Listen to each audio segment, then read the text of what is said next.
Pemirsa, menjamurnya toko-toko modern hingga ke pelosok dirasa sangat berdampak terhadap keberadaan pedagang di pasar tradisional. Menghadapi situasi tersebut, aturan izin pendirian toko modern perlu semakin diperketat dan selektif untuk menjaga eksistensi pasar tradisional.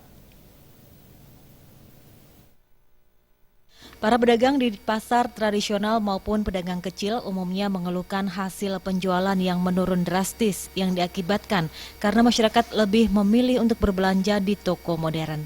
Melihat kondisi ini, salah satu tokoh masyarakat Gianyar, Gusti Ngurah Purbaya menyatakan aturan terkait pembangunan toko modern harus semakin diperkuat, tentunya dengan regulasi yang jelas dan implementasi yang baik.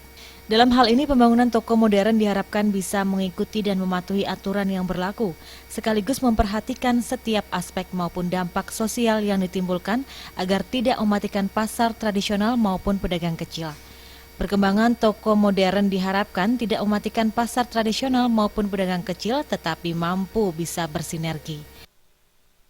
Kontrol daripada pecalang, daripada Satpol PP, dalam hal ini mengamankan, menerjemahkan perizinan itu harus benar, tidak boleh asal saja.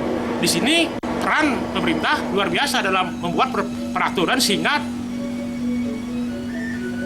pasar modern itu tidak melanggar perizinan itu sendiri.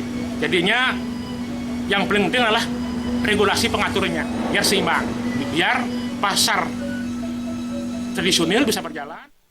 Masyarakat juga diharapkan ikut andil dalam mengontrol dan mengawasi agar jangan sampai antara pasar tradisional dan modern saling berbenturan. Gargita dan Sute Ardana, Bali TV.